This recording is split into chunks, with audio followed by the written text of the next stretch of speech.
तो देखिए हम लोग का क्लास ऑनलाइन और ऑफलाइन दोनों कंडीशन में चलता है, क्योंकि बहुत सारे बच्चे जो होते हैं गांव से नहीं आ पाते हैं, गाड़ी उनको कभी नहीं मिल पाया, कभी वो नहीं आ पाए, तो उनका क्लास छूट सकता है। तो हम लोग ऐसा व्यवस्था किए ताकि उनको कभी क्लास छूटे नहीं, ऑनलाइन ऑफलाइन दोनों व्यवस्था चलता है। ठीक है, तो चलिए हम लोग आज का क्लास स्टार्ट करते हैं। तो जो बच्चे इसे क्लास को ज्वाइन किए हुए हैं ज़रूर ध्यान से देखिए और पढ़िए। आज से हम लोग का पहला चैप्टर स्टार्ट हो रहा है। इसके पहले हम लोग सिलेबस पढ़ रहे थे, स्थिर वैद्युति क्या है उसके बारे में पढ़ रहे थे। आज हम लोग जानेंगे पहला चैप्टर जिसका नाम क्या है, विद्युत आवेश एवं विद्युत क्षेत्र। ये एनसीईआरटी का पहला चैप्टर है और हम लोग एनसीईआरटी के साथ साइड बुक की भी संपूर्ण तैयारी करेंगे ना पूरा। तो चलिए सबसे पहले हम बात करते हैं आज की पॉजिटिव थॉट की, क्योंकि पॉजिटिव थॉट से ही हम लोग क्लास आगे बढ़ते हैं। देखिए पॉजिटिव थॉट क्या है कि सफल लोग कोई और नहीं होते हैं, वो बस कड़ी मेहनत करना जानते हैं।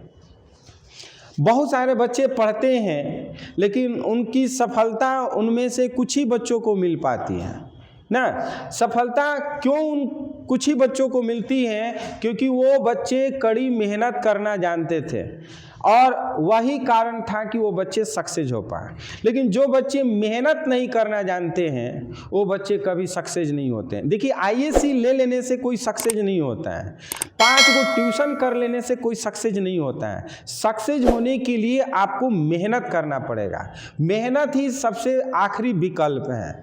कोई टीचर घोर करके पिलाएगा नहीं, कोई टीचर आपको सिर्फ मोटिवेट करेगा, सिर्फ गाइड करेगा कि बाबू ऐसे पढ़ो, ये पढ़ो, ये याद करो, रोज आना है, यही कह सकता है, और बाकी आपको स्वयं मेहनत करना है।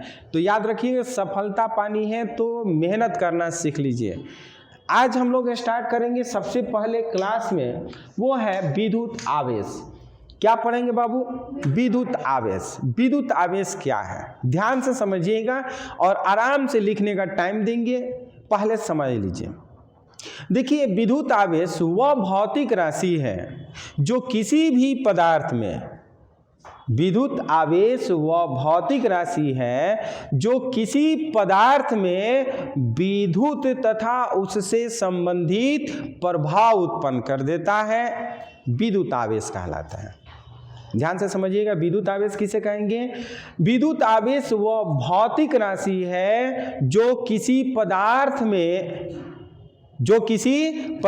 में विद्युत तथा उससे संबंधित प्रभाव उत्पन्न कर देता है, उसे हम क्या कहेंगे, विद्युत आवेश कहते हैं। बात समझ में आ रहा है ना। फॉर एग्जाम्पल की बात करते हैं, बहुत सारे एग्जाम्पल देंगे। जैसे सुबह सुबह आप लोग क्लास करने के लिए चलते हैं, तो क्लास करने के लिए जब चलते हैं तो बाबू हम लोग कंघी करके चलते हैं, नहीं कंघी करते हैं, बाल झाड़ते हैं।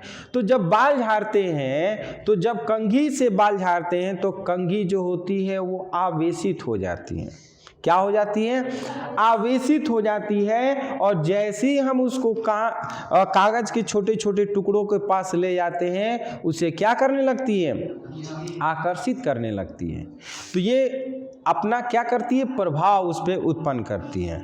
या फिर हम बात करते हैं इस कांच की छड़ को, सपोज दैट ये कांच की छड़ है और हम इस सिल्क के क्लॉथ से रगड़ते हैं, तो ये क्या होती है, आवेशित हो जाती है ना। ये क्या हो जाती है, आवेशित हो जाती है। या फिर जब हम इस सपोज दैट ये एबोनाइट की छड़ है, एबोनाइट एक पदार्थ होता है, मान लेते हैं ये एबोनाइट की छड़ है और इस एबोनाइट की छड़ को हम फर से रगड़ते हैं तो भी ये आवेशित हो जाती है। तो आवेशित होने का मतलब होता है कि इसमें एक विद्युत का प्रभाव आ जाता है और इसको किसी के पास ले जाते हैं तो उसको अट्रैक्ट करती है। तो सबसे पहले हम परिभाषा की बात करते हैं कि विद्युत आवेश क्या है, तो कहेंगे विद्युत आवेश वह भौतिक राशि है जो किसी पदार्थ में विद्युत तथा उससे संबंधित क्या कर देता है, प्रभाव उत्पन्न कर देता है, उसी को हम विद्युत आवेश कहते हैं। फॉर एग्जाम्पल की बात करते हैं, कहेंगे कि कांच की छड़ को जब रेशम के कपड़े से रगड़ा जाए, मान लिया कि ये कांच की छड़ है और ये रेशम का कपड़ा है, जब कांच की छड़ को रेशम के कपड़े से रगड़ा जाए तो कांच की छड़ आवेशित हो जाती है। या फिर एबोनाइट की छड़ को हम फर से रगड़ते हैं तो एबोनाइट की छड़ आवेशित हो जाती है। बात समझ में आ रहा है ना? आवेशित का मतलब होता है कि जब कांच की छड़ को सिल्क से रगड़ते हैं तो कांच की छड़ धनात्मक हो जाती है, सिल्क के कपड़ा ऋणात्मक हो जाता है ना। जब हम एबोनाइट की छड़ को फर से रगड़ते हैं, फर मतलब होता है बाल, चाहे किसी की भी बाल कह लीजिए, जानवर का बाल, अपना बाल, जो भी। जब हम फर से रगड़ते हैं तो एबोनाइट की छड़ क्या होती है? ऋणात्मक होती है, और फर जो होता है वो धनात्मक होता है ना। एग्जाम्पल के रूप में और आपको बता रहे हैं, ध्यान से समझिएगा। ये जो हरा वाला आप देख रहे हैं वो ग्लास की रड है, और ये वाला आप देख रहे हैं वो सिल्क क्लॉथ है। एक ग्लास की छड़ ना और एक सिल्क क्लॉथ, जब दोनों को आपस में रगड़ रहे हैं इस तरह से, तो आप देख सकते हैं कि ग्लास की छड़ पर धनात्मक आवेश और सिल्क क्लॉथ पर क्या बन जा रहा है? ऋणात्मक आवेश। तो आप सवाल कह सकते हैं कि सर ये धनात्मक ही क्यों, ऋणात्मक भी तो हो सकता था, ये ऋणात्मक क्यों, धनात्मक भी तो हो सकता था। लेकिन बाबू किसी का नेचर एंड सिग्नेचर को चेंज नहीं कर सकते हैं। कहावत है, nature and signature can not be change. किसी की देने की प्रकृति जो होती है वो हमेशा बनी रहती है, और किसी की लेने की प्रवृत्ति होती है वो हमेशा बनी रहती है। जैसे मान लेते हैं आपका कोई दोस्त है, 4 लोग के साथ दोस्ती करते हैं, तो कोई दोस्त ऐसा भी होता है जो खूब खर्चा करता है, ए मेरा दोस्त आओ ये खा लेते हैं वो खा लेते हैं। और कोई ऐसा दोस्त होता है जो सिर्फ खाने पे टूटा रहता है, ए चल खिलाता नहीं है, खिलाओ खिलाओ, हमेशा खाने के लिए कहते हैं, ए चलो आज फुचका खाते हैं, चाउमीन खाते हैं, कुछ ना कुछ अपने दोस्त से खर्चा करवाते रहता है। जो दोस्त होता है उसका नेचर है खर्चा करने का, ए ले लो खा लो ले लो, कभी दो आपकी जरूरत हुई है 500 रुपये दो ले लो, कुछ मतलब उसकी देने की प्रवृत्ति उसका नेचर ही बना हुआ है। और जिसका मांगने की प्रवृत्ति है वो हमेशा मांगनेगा ना, हमेशा मांगते रहेगा। तो मांगने वाला हमेशा ऋणात्मक होता है और देने वाला हमेशा क्या होता है? धनात्मक होता है। तो ये कांच की छड़ हमेशा जब रगड़ते हैं तो ये देने की प्रवृत्ति रखता है, इसीलिए ये धनात्मक, और यह लेने की प्रवृत्ति रखता है, इसलिए यह ऋणात्मक होता है। बात समझ में आ रहा है ना? एक और एग्जाम्पल समझिएगा। बात कर रहे हैं कि जब हम एबोनाइट छड़ को, एबोनाइट रड को हम किसी फर से रगड़ते हैं, फर मतलब होता है बाल, जब फर से रगड़ते हैं तो ध्यान से देखिएगा, एबोनाइट छड़ में ये प्रकृति होती है कि आवेश को लेना, ये आवेश को ले लेता है फर से, इसलिए ये ऋणात्मक हो जाता है। और जो फर होता है, बाल होता है, वो क्या होता है? धनात्मक हो जाता है। बाल जो होता है धनात्मक। जब हम कंघी को बाल में झाड़ते हैं तो बाल जो होता है धनात्मक होता है, और कंघी जो होता है वो ऋणात्मक हो जाता है। हमेशा बाल आवेश को देता है। बात समझ में आया? कोई दिक्कत? लिखेंगे, पहले लिख लीजिए, लिख करके ये फिगर बना लीजिएगा जल्दी, लिख लीजिए बाबू। और इधर आ जाइए, लिखिए, आराम से लिखिए।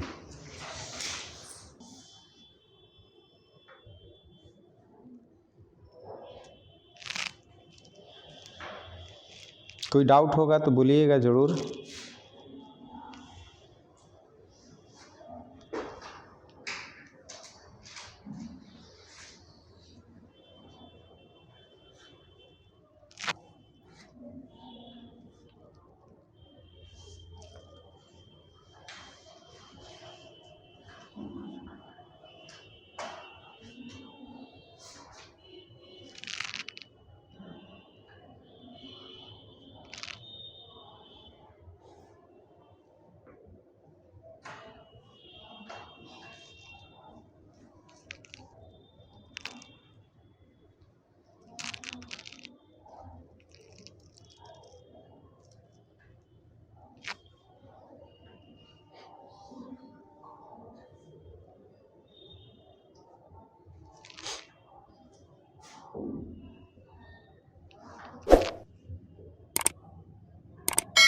सिंपल फिगर बना लीजिए।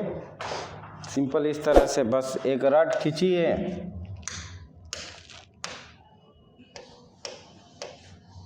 एक रड इस तरह से खींच लीजिए, ये बना लीजिए ना, और इस पे लिख लेते हैं ग्लास रड, ग्लास का छड़। अब ग्लास का छड़ है तो ये प्लस प्लस कर लेते हैं, ठीक है। और एक चादर बना लीजिए, इस तरह से चादर बना लेते हैं, और इस चादर को हम लोग क्या कर लेते हैं, माइनस माइनस कर लेते हैं। फिर एक छड़ बना लेते हैं इस तरह से,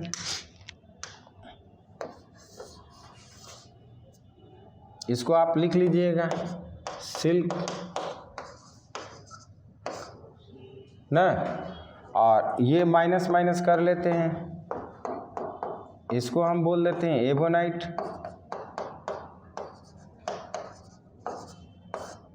छड़ कर लेते हैं, और फिर एक बना लेते हैं इस तरह से, इस पर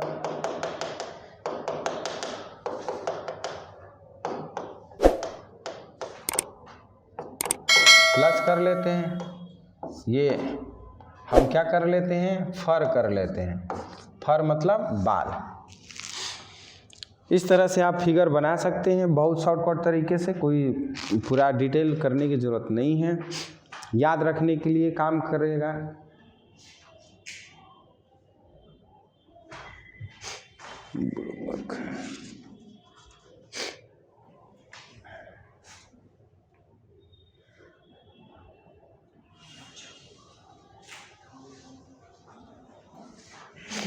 हो गया बाबू,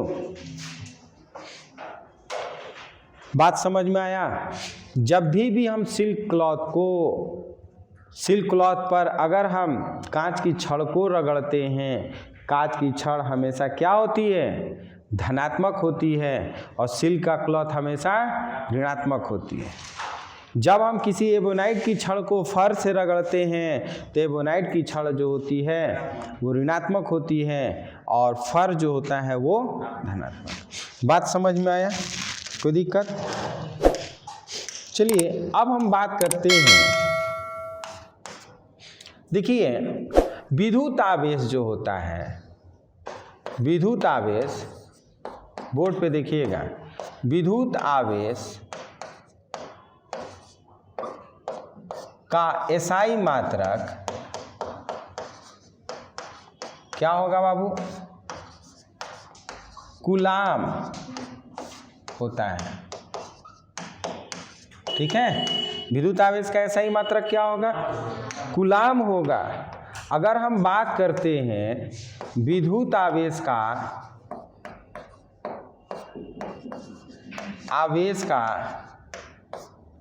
सीजीएस मात्रक क्या हो जाएगा बाबू, हम स्टेट कूलाम करेंगे, स्टेट कूलाम, याद रखिए कौन सा, स्टेट कूलाम ना होता है। अगर हम बात करते हैं विद्युत आवेश की सूत्र, विद्युत आवेश का सूत्र जो होता है वो हम करेंगे क्या, आवेश बराबर विद्युत धारा गुणे समय होता है। अर्थात हम करेंगे क्या, Q बराबर I इंटू टी होता है, ठीक है। फिर अगर हम बात करते हैं कि विद्युत आवेश का विमीय सूत्र, तो हम क्या कहेंगे बाबू, Q का विमीय सूत्र अगर हमें निकालना हो तो I का बीमा क्या होता है, I का बीमा A होता है एम्पियर, और T का कैपिटल T कर लेते हैं, ठीक है। और हम कहेंगे क्या विद्युत आवेश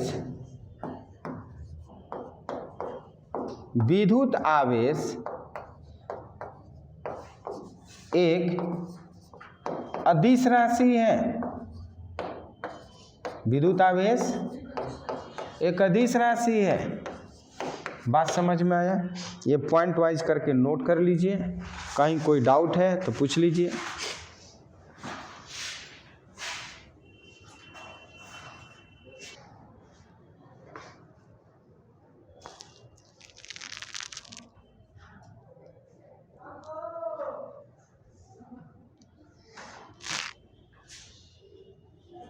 पॉइंट वाइज करके लिखिएगा आप लोग।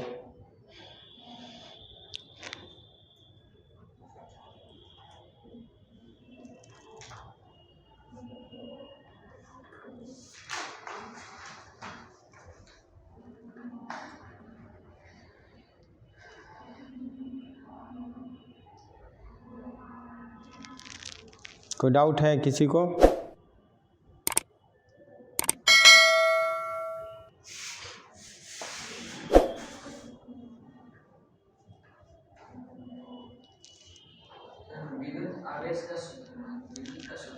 विद्युत आवेश कहिए चाहे आवेश कहिए, कोई दिक्कत नहीं है ना। विद्युत आवेश और आवेश एक ही होता है। लिख लिए बाबू? कोई दिक्कत? अच्छा, विद्युत आवेश कर लीजिए। आवेश का सूत्र, आवेश बराबर होता है विद्युत धारा गुणे समय। आवेश को Q से डिनोट करते हैं, विद्युत धारा को I से और समय को T से सूचित करते हैं।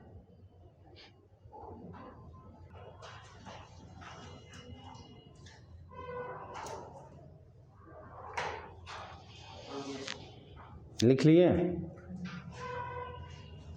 पेन थोड़ा सा फास्ट चलाइए।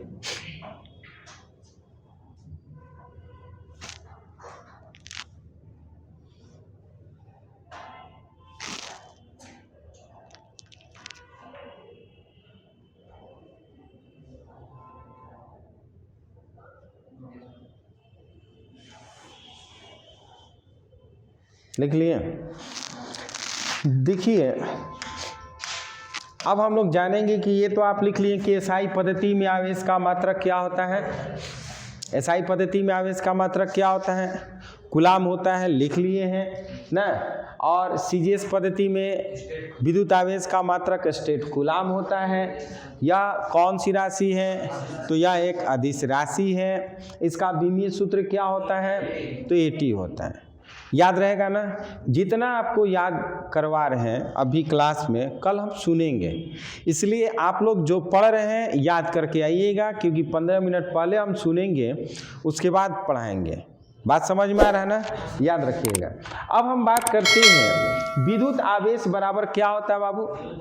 विद्युत धारा गुणे समय। ये भी आप लोग लिख लिए। विद्युत आवेश बराबर क्या होता है? विद्युत धारा गुणे समय। देखिए, बूंद बूंद से घड़ा भरता है, इसलिए थोड़ा थोड़ा रोज पढ़िएगा, रोज याद करिएगा तो पूरा फिजिक्स आपको याद हो जाएगा, पता भी नहीं चलेगा। इसलिए पूरा याद करके आना है। नेक्स्ट हम बात करते हैं एक कूलाम। एक कूलाम को परिभाषित करना हो तो क्या कहेंगे? एक फार्मूला हम आपको बता रहे हैं, इस फार्मूले को आप याद रखिएगा। देखिए, विद्युत आवेश को हम लोग क्या चीज़ से डिनोट करते हैं बाबू? Q से। और विद्युत धारा को हम क्या चीज़ से? I से ना। और समय को T से। तो एक कूलाम ना, कूलाम का सिंबल जो होता है वो C होता है। और देखिए, I को हम 1 एम्पियर करते हैं और समय को 1 सेकेंड करते हैं। अब याद रखिएगा, 1 कूलम बराबर 1 एम्पियर गुणे 1 सेकेंड। अगर परिभाषा आपको याद करना होगा तो कहेंगे जब किसी चालक में 1 एम्पियर की विद्युत धारा 1 सेकेंड तक प्रवाहित होती है तो चालक में प्रवाहित होने वाली विद्युत धारा 1 कूलम कहलाती है। बात समझ में आ रहा है? जब किसी चालक पदार्थ में 1 एम्पीयर की विद्युत धारा 1 सेकेंड तक प्रवाहित होती है तो चालक में प्रवाहित होने वाली विद्युत मात्रा को ना हम 1 कूलाम कहेंगे। बात समझ में आ रहा है ना? लिखेंगे परिभाषा 1 कूलाम का। यदि किसी चालक में 1 एम्पीयर की विद्युत धारा 1 सेकेंड तक प्रवाहित हो तो उस चालक में से गुजरने वाली विद्युत आवेश की मात्रा 1 कूलम कहलाती है। इसको आप लोग नोट कर लीजिए।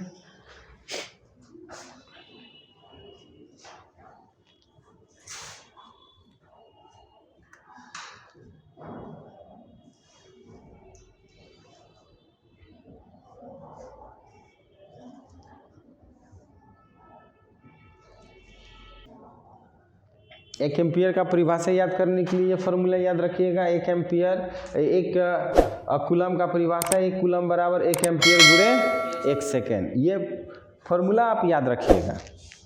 फॉर्मूला याद रहेगा, परिभाषा याद रहेगा। 1 कूलम बराबर 1 एम्पियर गुणे 1 सेकेंड।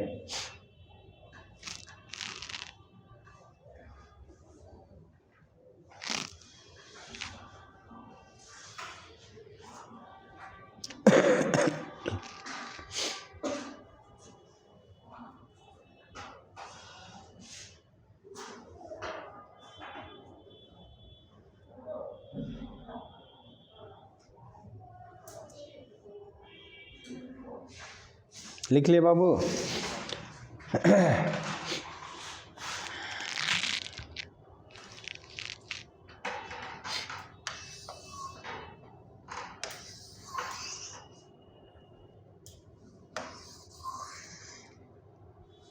लिख लिए?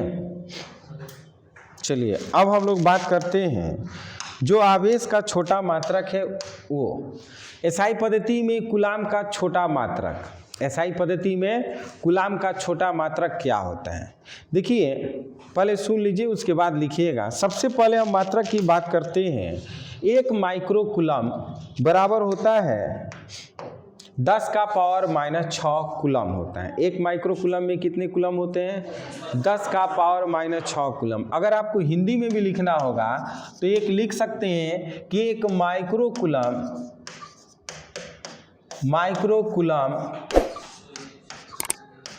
बराबर 10 का पावर -6 कूलम होता है। और 1 माइक्रो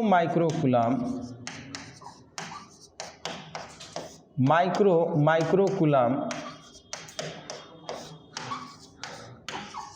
का मान कितना होता है बाबू? 10 का पावर -12 कूलम। या फिर हम कर सकते हैं 1 पिको कूलम बराबर होता है 10 का पावर -12 कूलम। देखिए 1 माइक्रो कूलम कहेंगे या 1 पिको कूलम कहेंगे, दोनों का मान क्या होता है? 10 का पावर -12 कूलम होता है। और देखिए 1 कूलम में जो होता है 3 गुणे 10 का पावर 9 ESU। ESU का मतलब होता है इलेक्ट्रोस्टेट यूनिट। क्या होता है बाबुआ? इलेक्ट्रोस्टेट यूनिट ना। इलेक्ट्रोस्टेट यूनिट जो होता है वो सीजीएस मात्रक होता है।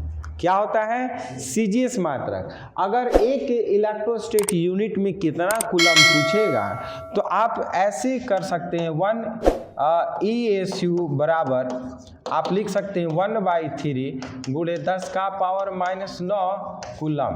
आप ऐसे भी लिख करके बता सकते हैं। नोट कर लीजिए।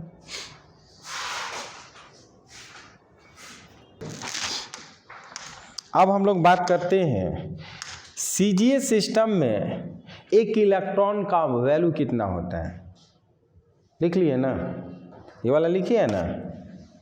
देखिए सीजीएस सिस्टम में 1 इलेक्ट्रॉन पे कितना चार्ज होता है? कुछ छूटा है क्या?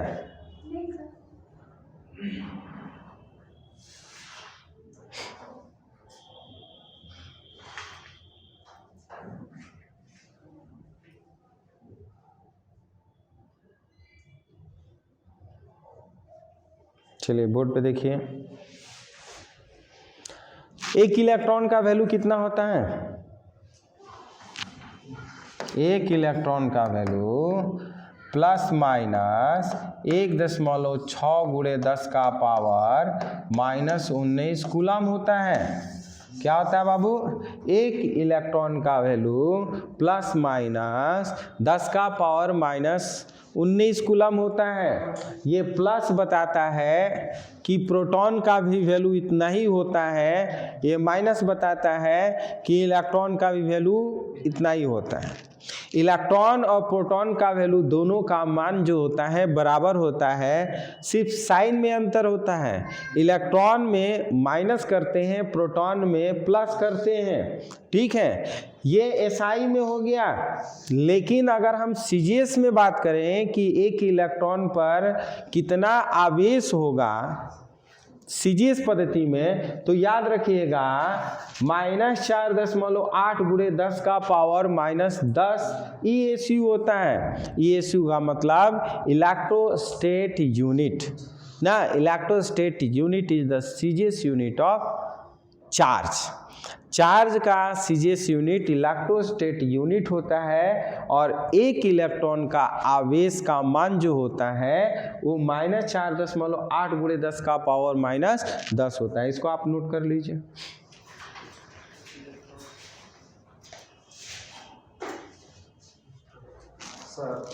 वहाँ एक इलेक्ट्रॉन लिखे हैं तो -1.6 होगा। कहाँ पे? वहाँ एक इलेक्ट्रॉन लिखे हैं ना, एक इलेक्ट्रॉन बराबर प्लस माइनस में 1.6 तो मतलब कि माइनस में होगा, माइनस। हम आपको बताए हैं ना कि प्लस में रहेगा तो प्रोटॉन और माइनस में रहेगा तो इलेक्ट्रॉन। तो सुनिए, हम बता रहे हैं तो आप ध्यान से सुने नहीं ना है कि जो इलेक्ट्रॉन का वैल्यू होता है वो प्रोटॉन के वैल्यू के इक्वल होता है। लेकिन दोनों में डिफरेंस क्या होता है कि इलेक्ट्रॉन नेगेटिव और प्रोटॉन को पॉजिटिव। तो एक प्रोटॉन नहीं लिखा जाता है, जब भी लिखा जाता है ई के टर्म में लिखा जाता है। प्रोटॉन का भी वैल्यू समझ में आ रहा है ना, प्रोटॉन का भी वैल्यू ई के टर्म में ही लिखा जाता है। लेकिन हम पॉजिटिव कर देते हैं, प्रोटॉन ये बताता है कि ये पॉजिटिव है। लिख लिए बाबू, कोई दिक्कत? बात समझ में आया? याद रखिएगा, जितना भी वैल्यू हम आपको बताए हैं वो याद होनी चाहिए। कल हम इसके बारे में पूछेंगे। हाँ, ध्यान दीजिए, ध्यान आपका इधर उधर भटक रहा है, माइंड को कंसंट्रेट करिए। ज़्यादातर बोर्ड पे देखने की कोशिश करिए, सुनने की कोशिश करिए। लिख लिए? इसके आगे हम लोग कल पढ़ते हैं। कोई डाउट है तो पूछिएगा, कमेंट करिएगा और बताइएगा। इसके जो भी पार्ट्स होंगे आपको YouTube पे मिल जाएगा, पार्ट 1 पार्ट 2 करके। आपका कोई भी क्लास अगर छूटता है तो आप YouTube पे ज़रूर देख लीजिएगा video, ERF physics classes search करके। एक एक टॉपिक को सॉल्यूशन आपको मिल जाएगा। तो फिर मिलते हैं हम लोग नेक्स्ट टॉपिक के साथ। तब तक के लिए धन्यवाद।